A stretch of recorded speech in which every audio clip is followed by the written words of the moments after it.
I'm not surprised or amazed that people don't realize what's happening for so long, because honestly, the world and the lie and the narrative they created is very convincing when you're in it.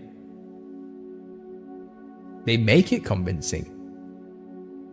Every institution believes in it and backs it up. Every media outlet tells you it's true. Every authority figure in your life is reinforcing the system in place as though it's the right thing and the right way, and what we tell you is the truth and you should trust us. And you have no reason to doubt them, because you have the lights on, you have the food, you have your entertainment, you have systems and paths in place, tracks to follow that you don't have to think hard about. You get the job, you get the paycheck, you get the holidays, you get the medical care, you get the things you need to keep going. And while you're in it and you believe in the narratives that are spinning about your great country and the progress of humanity and the future of science and the history of the dinosaurs and the evolution of man, and you start getting through it all. And yeah, why wouldn't you believe all that? Because every single institution around you is spreading the same lie. It's a miracle any of us did wake up, when you really think about how all-encompassing the lie is. But that's because God pulled you out of it. Come out of her, my people. It's by the grace of God that we have been saved and have the eyes to see. And it's up to us to pull everybody else out and make them see too. And it's not an easy job. I mean, you don't get paid for this. This is the job, and it comes with suffering and self-sacrifice, just as Jesus did. But it's a painful process, but we were saved by the grace of God, by other people preaching to us, and we can save other people too and pull them out of it. We just have to be persistent, and we never know who we've reached and when. We don't know where our words have got to, or what our actions have done, or what influence we have had over others, or who was watching and when they were watching, and what they got from us at any given moment. We do not know, so that's why we're called to have a higher standard at all times. And look, we all fall short, we're not perfect, but the point is we don't stop, we don't give up, and we repent of our shortcomings and try to do better and so forth. We are always conscious and aware of our standard. Most people in the world are not.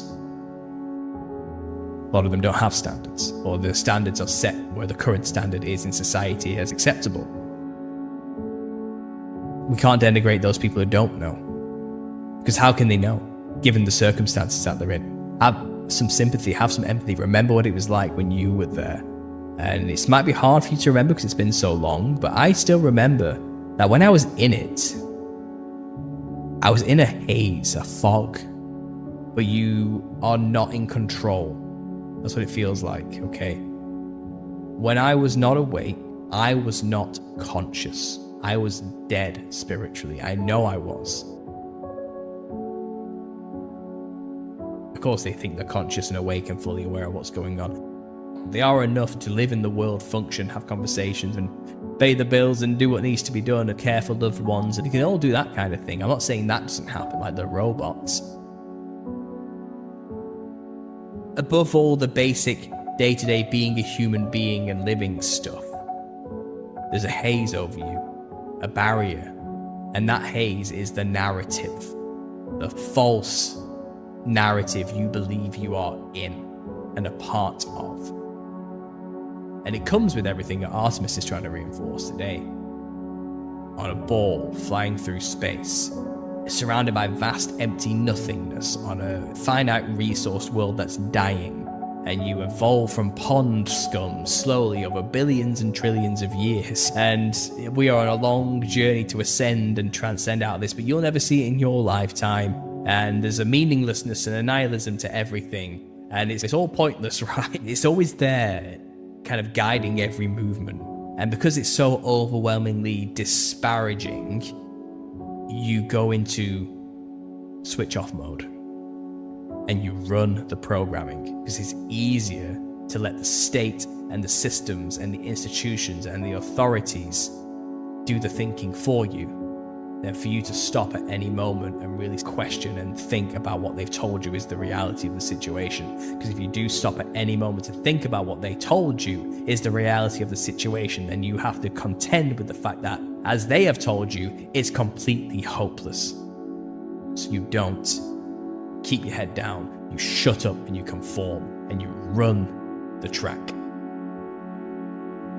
God calls people out of that, and only then does that haze disappear and you become a free agent. You're off the track, and everyone else is still on it, just doing what they're programmed to do, because it's easier. They're not ready to contend with the reality that the lie is a lie, and there's a real world out there they are perhaps not prepared or ready to live in, because to live in the world of free agent is actually, at the beginning, scary as hell, because you can no longer just do what everybody else is doing guilt-free anymore. You understand the consequences of doing the bad things or deferring responsibility. Now you are 100% responsible for everything you do, and the consequences are on you. You can't defer it to the system or the authority anymore. But I remember what it was like. I remember it being a vague, hazy existence that I would rather have forgotten, and have forgotten most of, because I was never consciously really there. Because you can't be, because you've been disassociated from yourself because of the trauma of the systems and the lies you were told up until that point. Because the world they're living in is a scary world. The world of the people, so there's many labels of them which are derogatory. The NPCs, the normies, I hate those terms, they're not good, we shouldn't be doing that.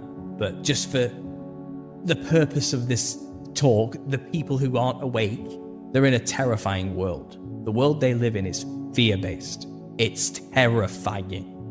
It's death around every corner, everything's running out, World War III around the corner, everything's just death, death, death, death. You can't trust anybody yet. There's pedophiles everywhere. Everyone wants to kill you and eat you. You got no chance. There's no money. The economy's going to collapse. It's always doom and gloom all the time, death and misery, and you should be scared to be alive. Why not just kill yourself? It'd be much better and easier. They're living in that world all the time, 24/7. Can you imagine how exhausting it is to live in fear all the time, in a state of constant anxiety? So they are all disassociated. They are not here. They have done what the mind does when it's under PTSD, traumatic abuse, stress. They have disassociated from themselves. So they're living day to day, minute by minute, in a haze, just separate from their own body and their own self, really.